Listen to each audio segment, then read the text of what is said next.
Prime Minister Shri Narendra Modi ji to kindly launch Sagar Manthan Mercantile Maritime Domain Awareness Center MMDAC.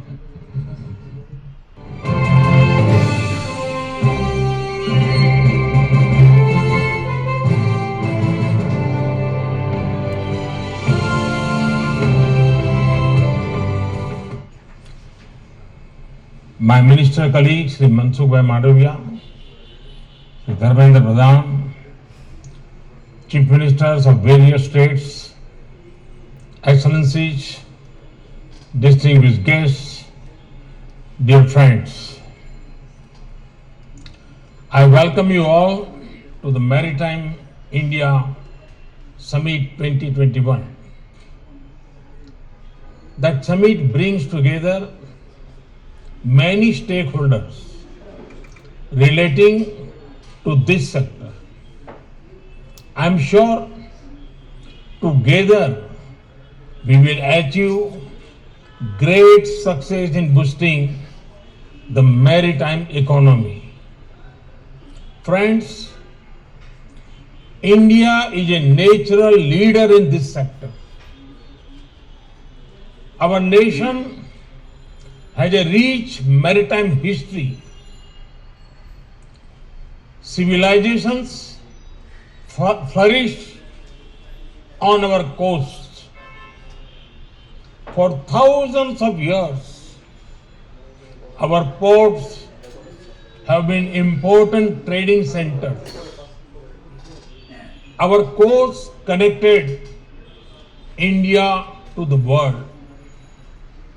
Friends, through this Maritime India Summit, I want to invite the world to come to India and be a part of our growth trajectory. India is very sincere about growing in the maritime sector and emerging as a leading blue economy of the world. Our leading focus area includes upgrade current infrastructure, create next generation infrastructure, boost the reform journey.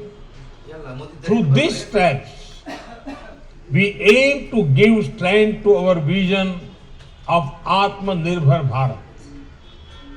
Friends, when I talk about upgrading current infrastructure, I give great importance to improving efficiency.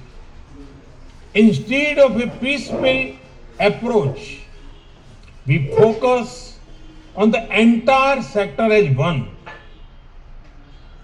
And the results of this are visible. The capacity of major ports, which was around 870 million tons per annum in 2014, has increased to around 1550 million tons per annum now. This productivity gain not only helps our ports, but also boosts the overall economy by making our products more competitive. Indian ports now have measures such as direct port delivery, direct port entry, and upgraded port community system PCS for easy data flow. Our ports have reduced waiting time for inbound and outbound cargo. We are also investing heavily in development of storage facilities at the port and plug and play infrastructure for attracting industries to port land. The ports will promote waste to wealth through sustainable dredging and domestic recycling. We will encourage private investment in the port sector,